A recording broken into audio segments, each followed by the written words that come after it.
It's about time. For anyone watching this later on the YouTube side or whatever who's confused about... oh, goddamn. About what's wrong, the chat just redeemed about 60 push-ups. I lost count. I've seen some things, man. And if you want to make me see some things and you watch this on the YouTube side, be sure to go across to the Twitch side later where you can catch me live and ruin my attempt to cast when I'm completely out of breath from doing real-life exercises because certain people are too lazy to do it themselves. Screw that! Let's get to the game because we've got a series underway here. Welcome back to Age of Empires 4's Pro League. 3 versus 3. We're opening up on Dry Arabia as usual, and this time it is going to be between Vietnam Legends and Abbasid Mains. That's right. You already noticed some of these names. Abbasid Mains should not be underrated. Just because they're up against Vietnam Legends, Legends infamous for dumpstering the competition in the team games. I wouldn't write off their opponents here. Team 2 is made up of some formidable characters. We've seen Wham01 competing at the highest level on the leaderboards. We've cast several games before. He's actually a very capable and talented player. Meanwhile, Puppy Paw, possibly the curveball, right? That kind of X factor. Because this guy, good God, he's more aggressive than my chat is at redeeming push-up challenges. This guy loves to shut people out of games and get a GG within 15 minutes. He's got somewhere to be, okay? Either he has a weak bladder, or he's got a day and night job that he has to get back to. Because Puppy Paw, I rarely see him participating in games that go over 20 minutes. So quite funny to find him in a 3-on-3 where it could easily go over 20 minutes, but here on Dry Arabia, this could be his edge, right? He could shut this game down in 15. And when he's playing as the Roos, he's looking to do exactly that, right? This is going to be your castle boomer into rush. And there is a twist this time, by the way. And I was somewhat expecting this to come out of the Vietnam Legends because they want the teams to experiment with this. It's not going to be the standardized Roos, Mongol, France on both teams. Abbasid Mains are going to do it. They bait us. They lie. I don't see any Abbasids anywhere, by the way. They should be minus $5,000 if they win the tournament. I should get their $5,000. It's totally reasonable. I done 60 push-ups. That's enough reason in the world to give me $5,000. See, now I want $60,000. Quick, give me the money or I'm not going to be happy. But getting away from the waffling, talking about what's happening here, the Vietnam Legends have been experimenting with this. They actually diversify. They get the Roos and they get the France, but they switch in the English instead of the Mongols. This is very gambly, but there's potential behind it. The power of the Lombos in the first 10, 12 minutes, in conjunction with France's cavalry, can give you the edge. A lot of it usually comes down to composition, though, and they haven't been too greedy. They've stuck the French player in the center, which will give scalability, and it looks like the focus in this game is going to be to allow Bact to quickly get to his castle age, which should be easy, because remember, although it's a greedy move, you do it so fast it doesn't matter.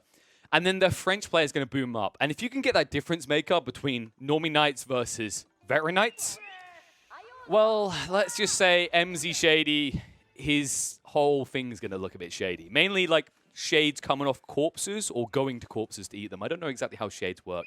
I'll read a book sometime on it. But the point is that it's going to be very difficult to contest with. And that's why he's also the central player. So overall, matchups are fairly similar. The difference is that the Roos player is on the east side, and the reason this can matter is because this is perfect for VNS. The player he wants in front of him is, in fact, the Roos player. Reason being is the Lombos are fantastic at extracting value out of early pressure into Roos, because typically they don't actually have the wood to cover all the angles in a map like Dry Arabia, right? Because remember, Wooden Fortresses, their protection costs 175 wood. And typically, by the time you're looking at building Army Trinity, you have limited positions right next to your TC. And Lombos are fantastic at reaching in and sniping you, despite the fact you might be on the TC side of building that landmark very close to home. Because while the town center does have 8 tower range, Lombos have 7. That small difference allows them to quickly weave in, take a shot out, pull away, and slowly extract huge values out of your economy by killing your villagers.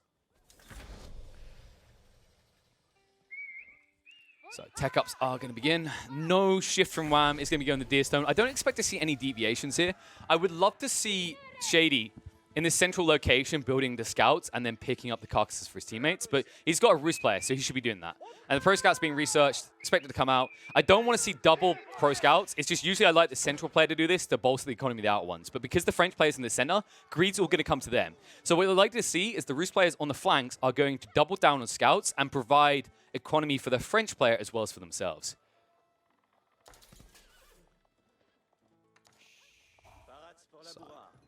So. It's going to be second stable already. Yeah, this looks like that's how it's going to play.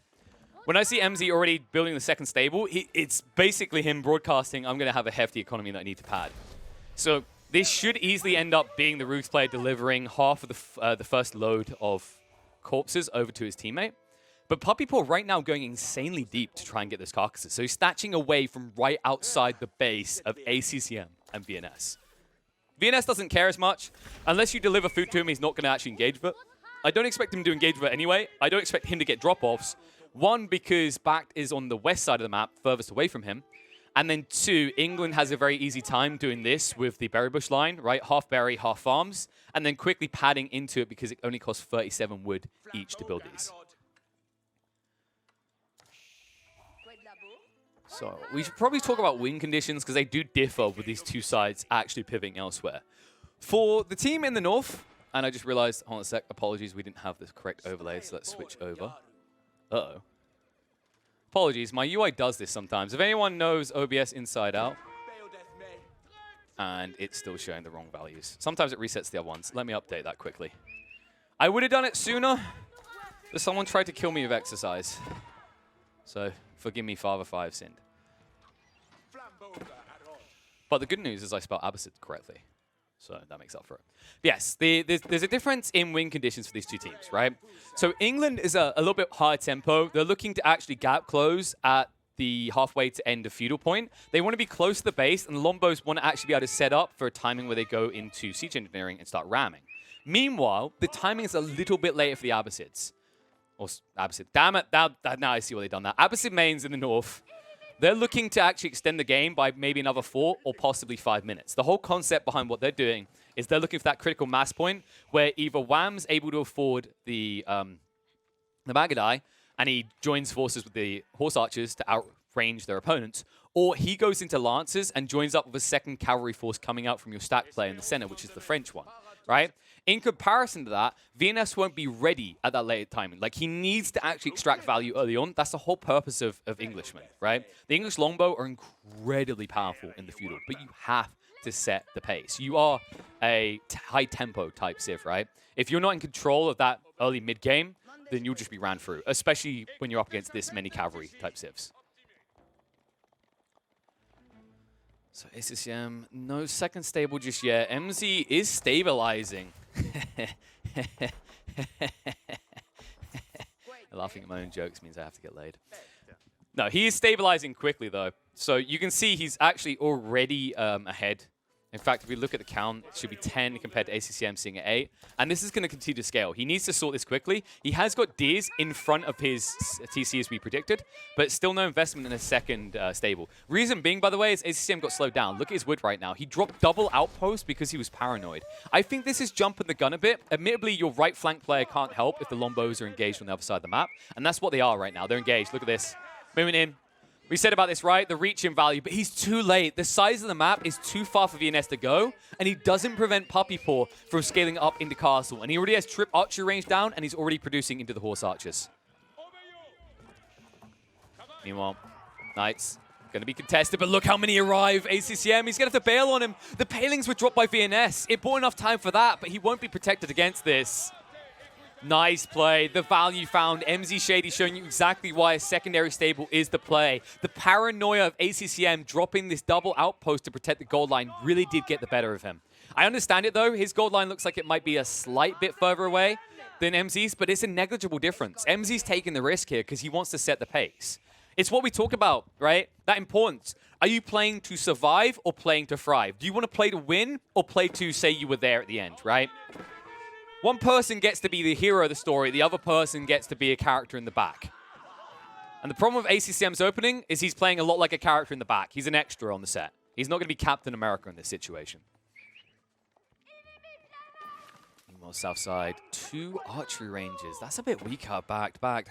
Is he getting into the relics yet? Doesn't look like it just yet. Meanwhile, on the other side, up to 3 archery ranges, about to make it 4. So Puppy Paw, understanding his scaling a little bit better here.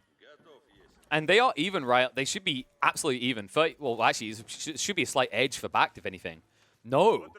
So they're even on the eco count, despite the fact there was 1 or 2 being sniped out of Puppy Paw's economy. I didn't see a raid early on to Bact.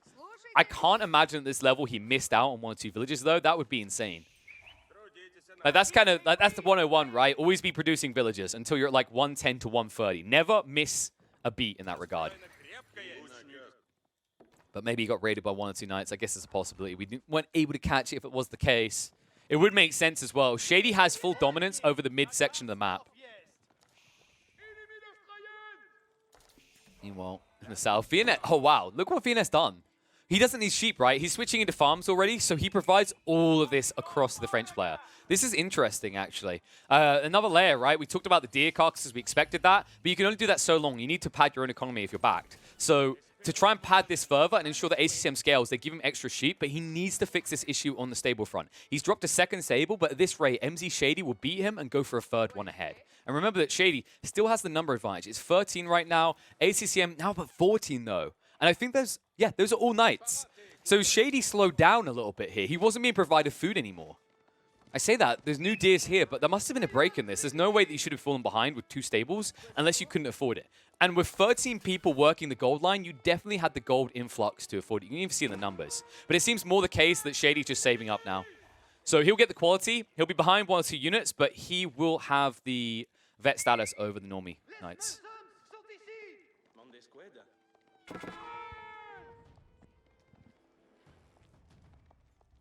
Meanwhile, how are we looking on the count? Where's the move? Because England is the vulnerable side, right? You can see that they're actually trying to exploit that right now.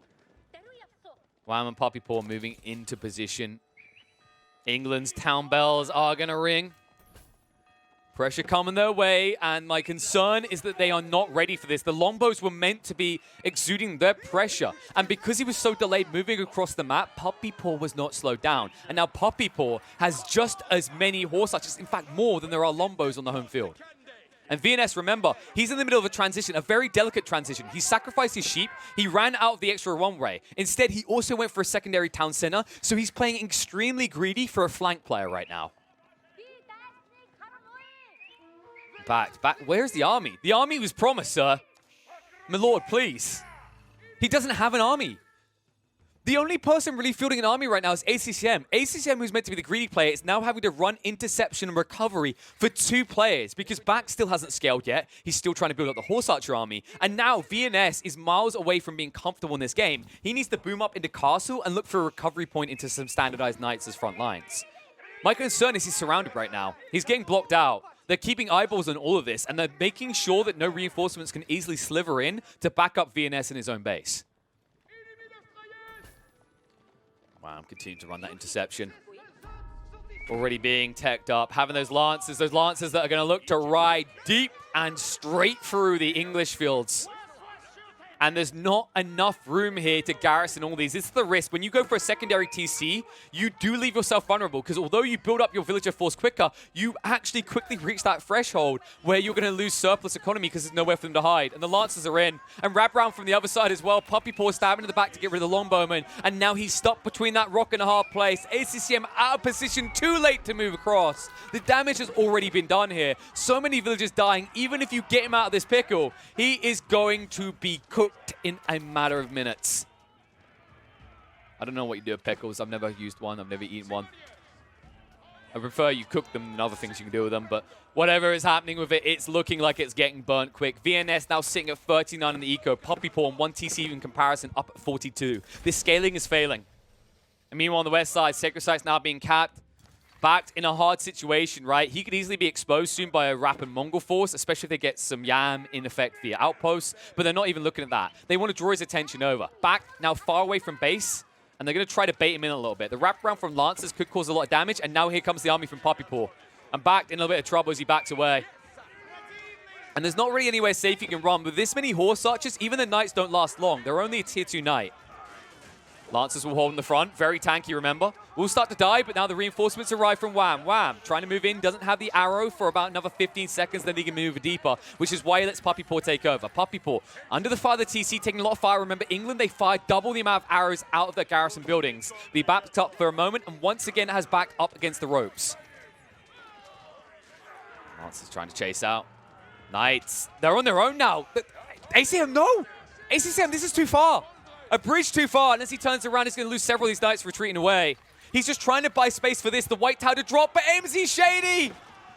The green knights are back! And they will make you green with envy because ACCM wishes he was this stacked. But he's under pressure, under fire. EmzeeShady in the meantime back in his base, beginning to scale up. Guildhall half complete. And VNS, he can't really easily complete this. He's going to go back onto the white tower. They're going to let him for the moment.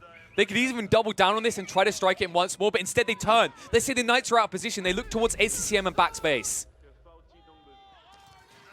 Shifting across, understanding that even if England does get that tech up, it's not them out of the woods. They still need more time. But if you shut down Bact or even the French player now, you could easily close out this game. And then what they're waiting for is this. Once this tech up is complete, once the Guildhall... Oh no, Shady! What? Shady? Oh my god. There's no way he meant to do this. He moved every single villager off of this. The Guildhall is just sitting there unbuilt. Hello? 404, build force not found? Okay, there we go. He gets some more in there. He just delayed himself by quite a bit as well. He could have easily had a tech up and then he would add the superiority. Instead, ACCM. ACCM now looking to move ahead. Because he teched up, right? He's got into the Veteran Royal Knights and now all of a sudden Shady's behind him. Oi, oi, oi, caramba.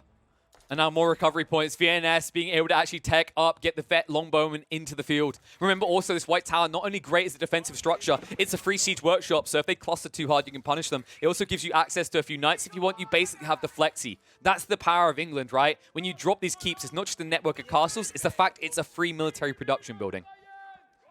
Meanwhile, in the west, Wham, he's arrived. He built the siege weapons. They're exposed. He doesn't care, though. They're going to waste a lot of time bringing them down, and reinforcements have arrived. ACCM, yes, he has Vet Royal Knights, but this has too many Royal Knights coming in. They're going to ride in deep. Shady's going to force them back. And at every turn, Vietnam Legends slowly but surely surrendering more control of this game as they can never seem to get out of their own bases. But for the moment, they will live. They will force Wham back, but Wham, still with 12 crossbowmen, can build into new siege weapons on the front, and the wrapping comes through from Shady. Looking for an opportunity. He has teched up. Needs a little bit more time so he can get up into the veteran status. So they will back up for the moment. But they need to control one more of these sacred sites, and then they're going to force Vietnam Legends to come out. They failed twice now to actually end them with these dives. But the point is that they're never getting out of their base. They're always stuck there, and if you start to cap those sacred sites, it means that on an even playing field, you probably take the win here, because so far, when you're diving to their base, you're still evening up on the trades if you are the Abbasid Mains.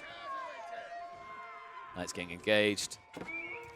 And here come the reinforcements, so a few more stragglers about to die. ACCM, it looks like a small detail, but when you're talking mirror-mirror matchup, this starts to make the difference, right? ACCM sitting at 12, and Shady's up at 25. He's actually getting exposed.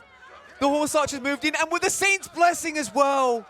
The Pew Pew ponies are reigning supreme. The Lombos are going to die, and there's no rebuild from VNS. He never scaled. He's only now dropping his secondary military production building if you don't count the White Tower. And these Knights are outnumbered now, and they may have just found the foothold they were looking for. They could do some damage with this. I need to see something else coming out from them. This is a start. Bact, it's greedy, but he's playing in a secondary TC. This would have been a good play if your opponent wasn't sieging in already. And this is where you might just lose the TC before you even extract true value out of it.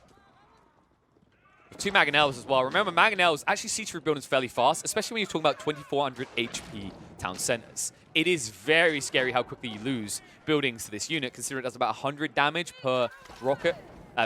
Rock.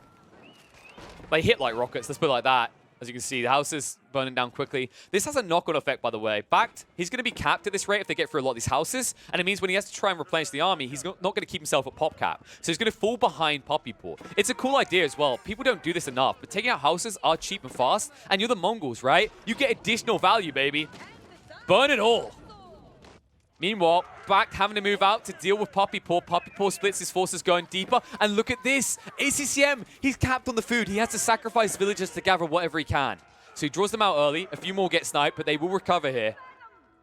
And a little bit greedy coming out once again from Abbasid Mains. You can feel that they know they're ahead, right? They're getting too greedy, but this is creating space so that the static sieger, Wham, can go through and look for a decisive strike with these rams. Yes, I desperately tried to avoid saying ram from Wham. The Wham Rams, if you will. These crossbows. Oof, Mangonel gets rid of the villagers. I don't know what happened there. Bact. Oh my god, he was distracted by the dives. Wham raided in deep. He completely drew his attention away. He accidentally ungarrisoned and then lost all the villages without even repairing. And back down to 35 eco now. Meanwhile, Puppy Paw still sitting on a single town center, is up at 60. And the difference is starting to build here. Yes, they're being repelled time and time again, swatted away like annoying flies, but these buzzards will not leave you alone, and slowly but surely, they are eating away at the dead corpse. Bact arriving back on the home field, realizing he's a few buildings short of a full base. Lancers will hold here for the moment. Mangonels looking to get in range, will force back for the moment. Not many knights here for EmzeeShady, but this just might be the switcheroo again. Remember, you have the Lombo, so you're very static. So they might try and engage on the right side. Instead, Lancers charge in. Crossbow scanning away. Mangonels, well, they're very clustered right now. ACCM wrap around the back, but the Mangonels can get good shots if they're quick here. There it is. Dodged out by ACCM. Crossbows still stand their ground. The Knights can't approach as long as they're alive, which is why the Longbows need to get through them, but they're not trading well. They're losing out slowly. The wraparound on the back from Puppy Paw, distracting most of Bact's horse archers here, means the Longbows are starting to get picked apart, and the Knights cannot engage. And now all of the sacred sites have been capped at the 21-20 mark. So 10 minutes, that's all they need. 10 minutes, and it will be their game. And while we're waiting on that, let me quickly actually add in that detail. Damn. Previous game almost had the right time. We'll say 21-10, that's close enough. And they look like they can hold control as well. There's no way out still. Vietnam Legends forfeiting more ground, but Bact has already forfeited half of his base control, right? You can't forfeit much more than this. Your TC is going to protect your archery range for the moment, and it is going to allow you to get a few siege workshops down and get a few of these Springles out. But the problem is that the Mongol player, as soon as he sees one of these Springles, he's going to build like 3. And then you're going to be counted straight away before you even get online. Mangonel's moving in. Back. No, he's looking somewhere else again. Oh, that was way too close. Gets out for the moment, but what about the TC? What about the TC indeed? They're being distracted. This is actually really well played. Wham says, I can take Bact in a one-on-one, draw attention, and that's what they're doing. They're running interception. They're raiding with Puppy Paw's horse archers to stop the Lombos getting across. The Knights coming out from Shady are there to just match ACCMs. And look at this, Puppy Paw even diving into the French economy to keep him on the defensive while they eliminate Bact on the left side. And look at this, Shady wraps around the back, stacks on top of the horse archers, and they're running towards the Mangonels. Mangonels, which with one volley will end the army of Bact. An underwhelming volley, but good enough to force him back and expose all of his landmarks, all 3 of them on the same screen, and they're soon going to be on fire. And with the Lancers and the Knights reigning supreme here in Bact's base, Bact has no fallback plan. He's about to be out this game quickly. And he has no reinforcements coming. Puppy Paw doing a fantastic job of preventing them from ever reaching that base. And we're seeing the downside of England, right? It's cool in concept as long as you are setting the pace. This is a Civ that has to be in control of the game. It's why you pick them, because they do it so early. But if you ever find yourself the back foot, if you're ever the one on the defensive, look how hard it is to respond. The map is huge. This is why Dry Arabia especially is dictated by cavalry. And the difference is that Wham, he never plays to the right side. He never plays into the flow of England. England, because they were never able to mount an assault into Puppy Paw's base, is stuck on the wrong side of the field. And it means that Wham, although he has a static army, with a buffer of being able to build siege weapons in the field, he's able to get for a base while VNS is just stuck back at home playing with himself.